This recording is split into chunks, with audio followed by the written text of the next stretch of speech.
ہمارے گھر میں ہماری دادی کی ہی ہر بات چلتی تھی۔ وہ بہت سخت اور باروب قسم کی خاتون ہرگز نہ تھیں۔ میری والدہ کے ساتھ ان کا رویہ بہت اچھا تھا، بس دادی میرے پیچھے ضرور پڑی رہتی تھیں۔ ابا سے کہتی، لڑکیوں کی عمر زیادہ ہو جائے تو رشتے ملنے میں دشواری ہوتی ہے۔ میں 2 بھائیوں سے چھوٹی تھی، 18 سال کی تھی، FA کر رہی تھی۔ میں آگے پڑھنا چاہتی تھی، پر دادی سے لے کر گھر کے ہر فرد کو میری شادی کی فکر ستائے جا رہی تھی۔ ایسا نہیں تھا کہ میں سب کے لیے بوجھ تھی، مجھ سے بہت پیار کرتے تھے۔ مجھے اپنی قسمت پر بھی پورا یقین تھا، لیکن میں ابھی کچھ سال تک شادی نہیں کرنا چاہتی تھی۔ ہم تھے تو مڈل کلاس لوگ، پر ایک خوشحال زندگی بسر کر رہے تھے۔ جیسے ہی میرے پیپرز ہوئے، اگلے دن دادی نے میرے ہاتھ میں جھاڑو پکڑا دیا، چلو آج سے شروع ہو جاؤ۔ امی تو اسکول ہوتی ہیں اور دادی مجھ پر ایسے چھوٹے موٹے ظلم کرتی رہتی تھیں۔ مجھے بہت سے کھانے بنانے میری دادی نے ہی سکھائے تھے۔ میرا اور دادی کا رشتہ بھی ایک چور سپاہی والا بن چکا تھا۔ رات کو دادی سب کو میری کام چوری کے قصے سناتی، مجھے شرمندگی ہوتی اور باقی سب ہنستے۔ اب میرے کئی رشتے آ رہے تھے، بابا چھان بین بھی کر رہے تھے۔ جب امی نے کہا کہ میری پھپھوزاد کزن ہماری بیٹی رمشا کے لیے آنا چاہتی ہیں، ابا نے اجازت دے دی۔ جب وہ لوگ آئے تو ابا اور دادی کو لڑکا بہت پسند آیا اور میری چٹ منگنی پٹ بیاہ ہو گیا۔ ماں باپ کا گھر چھوڑ دینا آسان نہیں ہوتا۔ اس دن مجھے احساس ہوا کہ ایک عورت ساری عمر مختلف امتحانوں سے گزرتی رہتی ہے۔ دادی نے بہت سمجھایا کہ ایک سمجھدار عورت ہی گھر کو جنت بناتی ہے۔ عورت میں برداشت سلیقہ ہوگا تو ہی وہ گھر چلا سکتی ہے۔ سب سے اہم بات، اسے دل جیتنا آنا چاہیے۔ میرا شوہر بہت سلجھا ہوا دھیمے لہجے کا مالک تھا۔ اسے شاعری اور میوزک کا بہت شوق تھا۔ کئی بار ان سے ان کی پسند کا پوچھا تو کہنے لگے، بس ایک ہی خواہش رہی کہ میری بیوی مجھے سمجھنے والی اور میرے جیسے شوق رکھنے والی ہو، جبکہ میں الٹی تھی۔ مجھے تو شاعری اور میوزک میں لگاؤ نہیں تھا۔ ابھی نئی نئی شادی تھی، مجھے سسرال میں ایڈجسٹ ہونے میں وقت لگ رہا تھا۔ میرے سسرال والے سبھی اچھے تھے۔ میری ساس بھی اپنے کام سے کام رکھا کرتی تھی، کبھی مجھے روک ٹوک نہیں کی تھی۔ بس ان کا میرے سسر سے اکثر کسی نہ کسی بات پر جھگڑا ہو جاتا۔ وہ دونوں بچوں کی طرح لڑتے رہتے تھے، مگر مجھے کچھ نہ کہتے۔ میرا جب دل کرتا سوتی، جب دل کرتا اٹھ جایا کرتی۔ نئی نئی شادی تھی، سبھی ناز نخرے اٹھا رہے تھے، مگر میں اکیلی بور ہوتی تو اپنی ساس کے پاس جا کر بیٹھ جاتی۔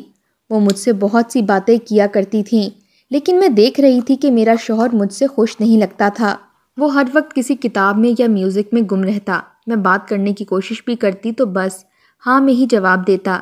میں بہت بولتی تھی۔ میرے گھر والے بھی میری اس عادت سے تنگ تھے۔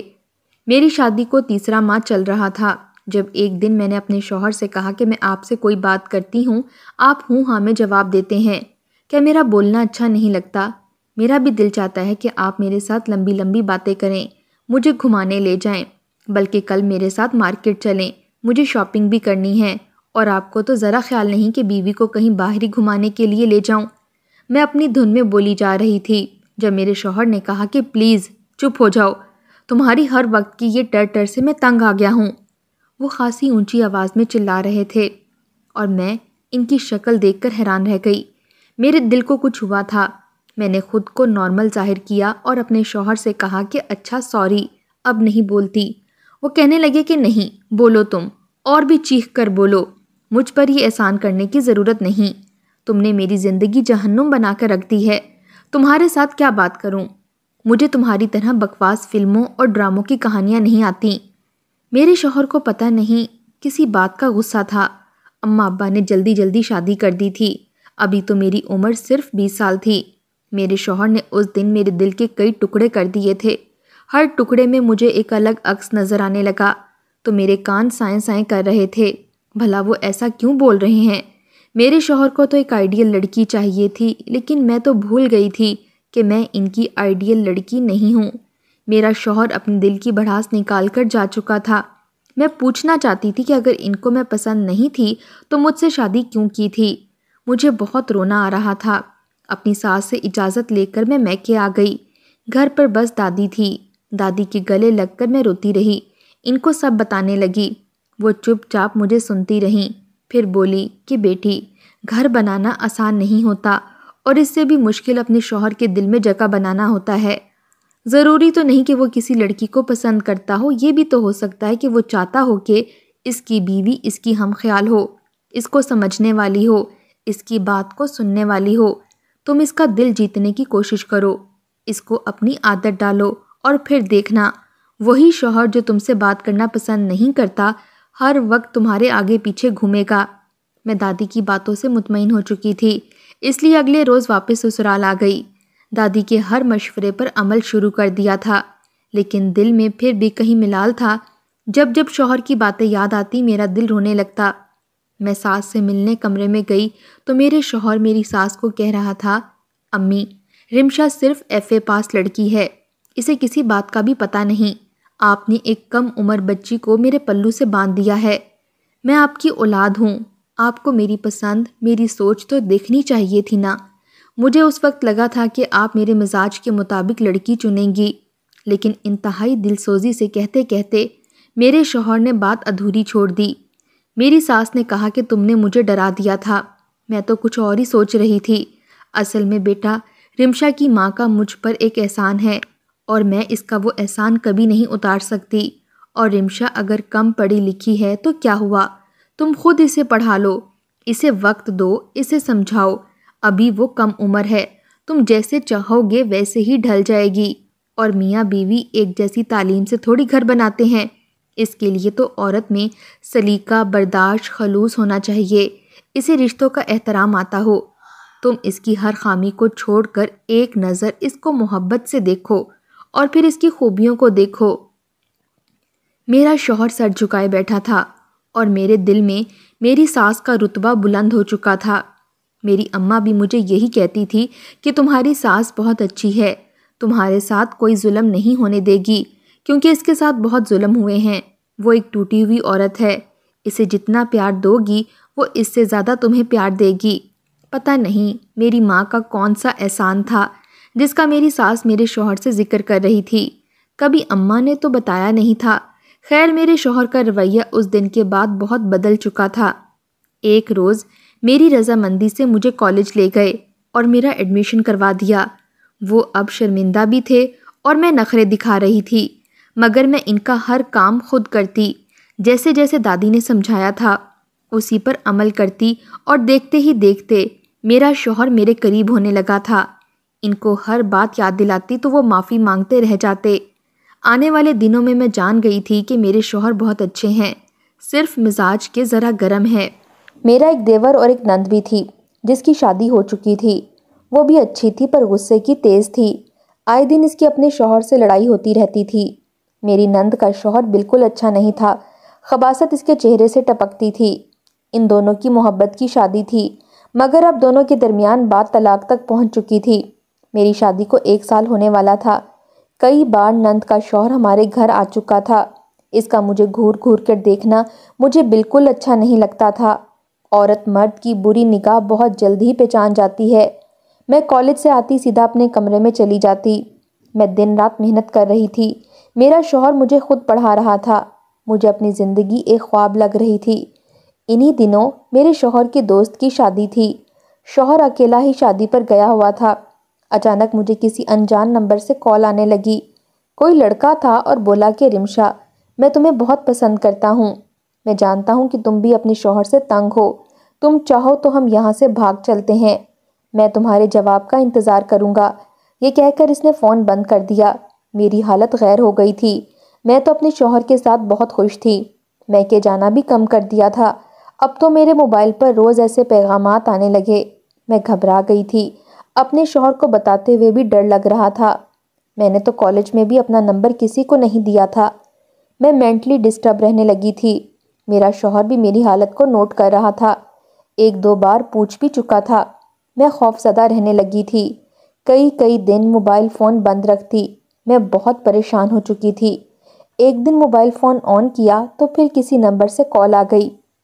ابھی ہیلو ہی کہا تھا کہ آگے سے کوئی لڑکا بول رہا تھا، کہنے لگا میں بہت سالوں سے آپ سے ٹوٹ کر پیار کرتا ہوں، آپ کو کسی کے ساتھ برداشت نہیں کر سکتا۔ سردیوں کا موسم تھا اور مجھے سردی میں بھی پسینہ آ گیا تھا۔ میں نے اسے کہا کہ دیکھیے، میں شادی شدہ ہوں، خدا کے لیے میری پرسکون زندگی کو خراب مت کریں، میرا پیچھا چھوڑ دیں۔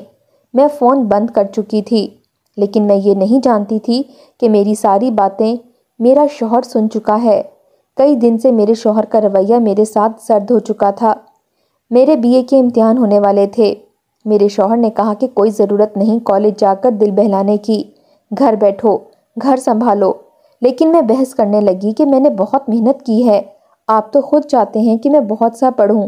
لیکن وہ پہلے دن کی طرح مجھ پر غصہ کرنے لگے اور میں جان گئی تھی کہ محبت میرے نصیب میں نہیں ہے۔ میں نے کالج جانا چھوڑ دیا۔ نند بھی ہمارے گھر آئی ہوئی تھی۔ وہ ہمیشہ مجھ سے ناراض رہتی، کہتی کہ تم سارے فساد کی جڑ ہو۔ وہ گھر کی لاڈلی تھی، اس لیے میں کبھی اس کی بات کا جواب نہیں دیا کرتی تھی۔ فون ہمیشہ کے لیے بند کر چکی تھی۔ گھر کے نمبر پر کال آتی تو ساس یا نند اٹھا لیتی، پر آگے سے کوئی بولتا نہیں تھا۔ میرا شوہر میری ہر سرگرمی پر نظر رکھتا۔ مجھے بھی شک ہو گیا تھا کہ انہیں سب کچھ پتہ چل چکا ہے۔ میں تو فون کرنے والے کو جانتی بھی نہیں تھی۔ میں دادی سے اپنی ہر بات شیئر کرتی تھی۔ انہیں بتایا تو وہ کہنے لگیں کہ کم بخت لڑکی، اسی وقت اپنے شوہر کو سب کچھ بتاتی، ہمیشہ ڈرپوک بنی رہتی ہو۔ میاں بیوی کا رشتہ جتنا مضبوط ہوتا ہے اتنا کمزور بھی ہوتا ہے۔ میں نے ہمت کر کے شام کو سب اپنے شوہر کو بتا دیا۔ وہ کچھ کہے بنا کمرے سے باہر چلے گئے۔ میں جان گئی تھی کہ کوئی بھی شوہر یہ سب باتیں برداشت نہیں کرتا۔ اگلے روز میری نند کے سسرال والے اسے لینے آئے تھے، کیونکہ اس کا میاں جیل میں تھا۔ مگر وہ کس وجہ سے جیل میں گیا تھا مجھے کسی نے کچھ نہیں بتایا تھا۔ میری ساس بھی دن بدن عجیب ہوتی جا رہی تھی۔ اب میری ساس اور سسر کے پہلے سے بھی زیادہ جھگڑے ہونے لگے تھے۔ ساری گھر کی ذمہ داری مجھ پر چھوڑ کر وہ خود کمرے میں بند ہو کر رہ گئی تھی۔ نند بھی اپنے گھر چلی گئی تھی، اور حیرت تو یہ تھی کہ فون کا سلسلہ بھی بند ہو چکا تھا۔ تبھی اللہ تعالیٰ نے کرم کیا کہ میں ماں بننے والی تھی۔ میرا شوہر بہت خوش تھا۔ میں ان کے چہرے کو تک رہی تھی جب وہ بولے کہ میں سب کچھ جان چکا تھا، بس مجھے تم پر بہت غصہ تھا۔ ابھی تک مجھ پر اتنا اعتبار نہیں کیا تم نے، مجھے سب بتا نہیں سکتی تھی؟ تم میری بیوی ہو، 2 سال سے میں تمہیں جانتا ہوں۔ ایک شوہر سے زیادہ اپنی بیوی کو کوئی نہیں جان سکتا۔ اور اس دن مجھے میرے شوہر نے بتایا کہ مجھے فون پر پریشان کرنے والا میری نند کا شوہر تھا، اور وہ ابھی بھی بہت سی لڑکیوں کو ایسے ہی تنگ کرتا تھا۔ اسی وجہ سے اس کو جیل ہوئی تھی۔ اس کی فطرت ہی ایسی تھی جس کی وجہ سے میری نند اور اس کے شوہر کی بنتی نہیں تھی۔ ایک دن ہمارے گھر ایک بوڑھی عورت آئی، اور وہ بہت خستہ حال ہولیے میں تھی۔ اس کے پاؤں میں بھی جوتا ٹوٹا ہوا تھا۔ اسے دیکھ کر میری ساس کی رنگت سرخ ہو گئی۔ اس نے مجھے کمرے میں جانے کا کہہ دیا۔ جب وہ چلی گئی تو میں نے ساس سے پوچھا تو میری ساس کہنے لگی کہ مانگنے والی تھی۔ میں کچھ دن اپنے میکے چلی گئی۔ جب واپس آئی تو میری ساس نے اپنی خدمت کے لیے ایک ملازمہ کو رکھ لیا۔ وہ بہت ہی غریب لڑکی تھی۔ وہ ہر وقت ساس اور سسر کے ساتھ ان کے کمرے میں رہتی، رات کو سوتی بھی انہی کے ساتھ تھی۔ ساس اور سسر بھی بہت خوش تھے۔ میں حیران ہوئی کہ اب تو وہ لڑتے جھگڑتے بھی نہیں تھے، لیکن جب سے وہ ملازمہ آئی تھی کمزور ہوتی جا رہی تھی۔ ایک روز میں نے ملازمہ سے پوچھا تو وہ روتے ہوئے بولی، ان دونوں میاں بیوی سے مجھ غریب کا حساب اللہ لے گا۔ اس کی بات سنتے ہی میں ڈر گئی تھی، کیونکہ میں بھی ماں بننے والی تھی۔ مجھے اب ڈر لگتا تھا کہ کہیں اس کی بد دعا مجھے نہ نکل جائے۔ کچھ دنوں سے اس کی رنگت پیلی ہو چکی تھی۔ اب چلتی بھی تو ایسا لگتا کہ وہ ابھی گر جائے گی۔ ایک دن وہ ساس کی چائے بناتے ہوئے بے ہوش ہو گئی۔ میں نے اس پر پانی پھینک کر اسے ہوش دلایا۔ وہ ہوش میں آتے ہی رونے لگی۔ میرے سامنے ہاتھ جوڑنے لگی کہ مجھے اپنی ساس اور سسر کے ظلم سے بچا لو، خدا کے لیے مجھے بچا لو۔ جب میں اسے یہ پوچھنے لگی کہ میری ساس بند کمرے میں تم سے کرواتی کیا ہے تو وہ گھبرا گئی۔ اس سے پہلے کہ وہ مجھے سچ بتاتی میری ساس آ گئی اور اس لڑکی کو چٹیا سے پکڑ کر اپنے کمرے میں لے گئی۔ کہنے لگی، تو میری بہو کو میرے خلاف کرے گی؟ آج تو میں تیرے ساتھ وہ حشر کروں گی کہ صبح تمہاری لاش ہی کمرے سے نکلے گی۔ یہ سن کر میں ڈر گئی تھی۔ میں نے سوچا کہ آج تو میں ضرور دیکھوں گی کہ ساس کرتی کیا ہے۔ میں نے جب رات کو ساس کے کمرے کی کھڑکی کھول کر دیکھا تو میرے ہوش اڑ گئے۔ میں اپنے شوہر کو جگا کر لے آئی۔ انہوں نے جب یہ سب دیکھا تو کمرے کا دروازہ کھٹکھٹا دیا۔ میری ساس سسر باہر آ گئے۔ میرے شوہر نے کہا، میں نے سب کچھ اپنی آنکھوں سے دیکھ لیا ہے۔ مجھے سب کچھ بتائیں ورنہ مجھے آپ لوگوں کو پولیس کو پکڑواتے ہوئے بھی افسوس نہیں ہوگا۔ میرا شوہر بھی بہت غصے میں تھا۔ میری ساس اور سسر سامنے بیٹھے تھے۔ میرے شوہر نے کہا کہ ماں جی بتائیں کیا درست ہے۔ پتہ نہیں وہ کیوں مسکرا رہی تھی، لیکن اس کی مسکراہٹ میں ایک تلخی تھی۔ اور پھر میری ساس نے اپنی زندگی کی کہانی سنانا شروع کی کہ یہ کیسے اس موڑ تک آئی ہے جہاں سے انہیں یہ گناہ کرنے پڑے۔ وہ بولیں کہ جب میری پہلی شادی ہوئی تو میں بالکل اپنی بہو رمشا جیسی تھی، بس فرق اتنا تھا کہ رمشا کو سمجھانے والے، سہارا دینے والے کئی لوگ تھے، میرے آگے پیچھے کوئی نہیں تھا۔ بس ایک میری خالہ کی بیٹی تھی جو رمشا کی ماں تھی، بس وہی میرا خیال رکھتی۔ جب میری شادی ہوئی میری ساس اور نند نے میرا جینا حرام کر دیا تھا، مگر میرے شوہر کے سامنے وہ اچھی بنتی تھیں۔ آہستہ آہستہ میرا شوہر اپنی ماں اور بہن کی سننے لگا۔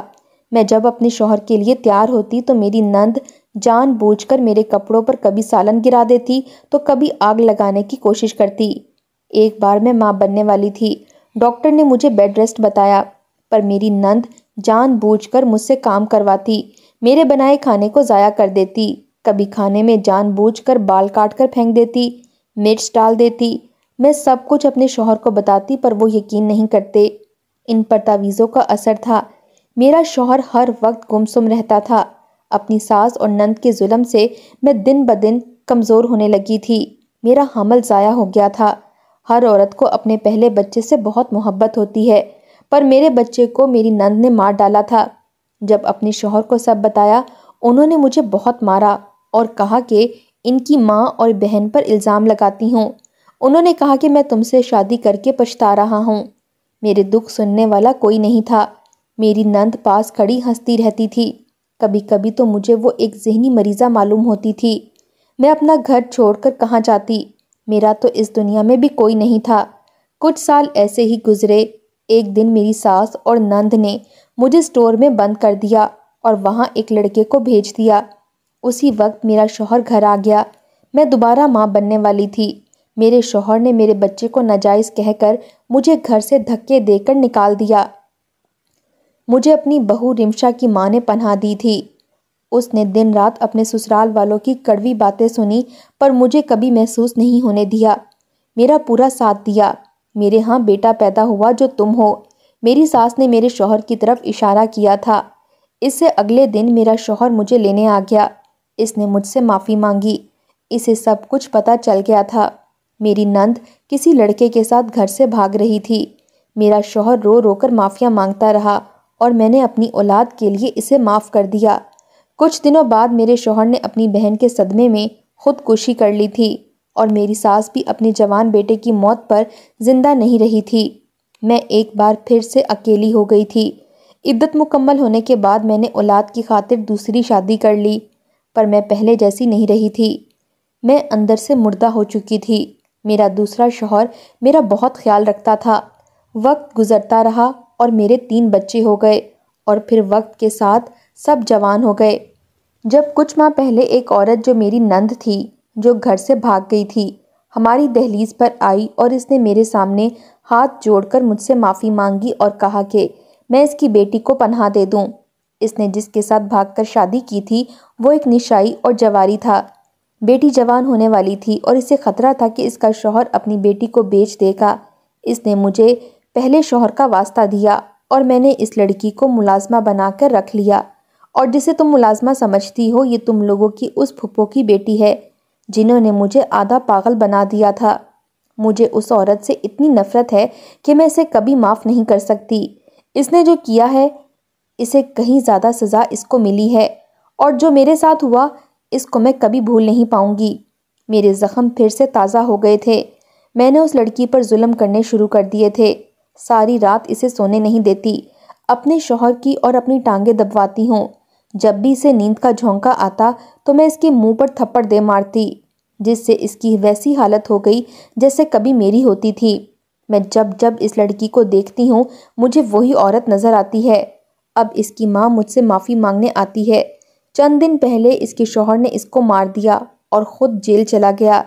میری ساس ہچکیوں سے رو رہی تھی۔ ہم سب کی آنکھیں نم تھیں۔ ان کے ساتھ جو ماضی میں ہوا بہت تکلیف دہ تھا، مگر وہ اب اس لڑکی کے ساتھ بہت غلط کر رہی تھیں۔ وہ ملازمہ جو حقیقت میں اس گھر کی عزت تھی، وہ میری ساس کے پاؤں پکڑ کر بیٹھی تھی۔ اس نے کہا کہ آنٹی، جو کچھ ہوا ہے اس سب میں میرا کیا قصور تھا؟ آپ بھی تو وہی کچھ کرنے جا رہی ہیں جو میری ماں نے کیا۔ آپ صرف ایک بار مجھے اور میری ماں کو معاف کر دیں، میں ساری عمر اس گھر کی ملازمہ بن کر رہوں گی۔ میری ساس نے اس کو دیکھنا بھی گوارا نہ کیا اور اپنے کمرے میں چلی گئی۔ میرے شوہر نے اس لڑکی کے سر پر ہاتھ رکھا اور مجھے کہا، اسے کمرے میں لے جاؤ۔ ہمارے معاشرے میں بڑوں کے کیے کی سزا ہمیشہ چھوٹوں کو ملتی ہے۔ ساری رات اس لڑکی کی سسکیاں کمرے میں گونجتی رہیں۔ میری ڈیلیوری کے دن قریب آ رہے تھے۔ گھر کا وہی سوگوار ماحول تھا، مگر جب میری گود میں ایک ننھا سا پھول آیا تو ہمارے گھر میں پھر سے خوشیوں کی لہر دوڑ آئی۔ میری ساس اپنے پوتے کا منہ چوم رہی تھی۔ انہوں نے اپنے پوتے کا نام عبداللہ رکھا تھا اور مجھے کہا، آج تمہارا جو دل چاہے تم مجھ سے مانگ لو۔ تب میں نے اور میرے شوہر نے ان کے قدموں میں بیٹھ کر کہا کہ ماں جی، آپ کے ساتھ جو ہوا آپ اسے بھول جائیں اور اس ملازمہ لڑکی جس کا نام مہوش تھا، اس کے لیے اپنا دل صاف کر لیں اور اسے اپنی چھوٹی بہو کے روپ میں قبول کر لیں۔ وہ کچھ دیر میرے چہرے کو تکتی رہی اور پھر مہوش کو بلا کر اپنے سینے سے لگا لیا۔ میری ساس نے مہوش سے اپنے کیے کی معافی بھی مانگ لی تھی۔ آج اس بات کو کئی سال گزر گئے ہیں۔ مہوش کی شادی میرے چھوٹے دیور نوید کے ساتھ ہو گئی تھی۔ میرا سسر اب میری ساس سے جھگڑا نہیں کرتا۔ آج ہمارے گھر میں صرف خوشیاں ہی خوشیاں ہیں۔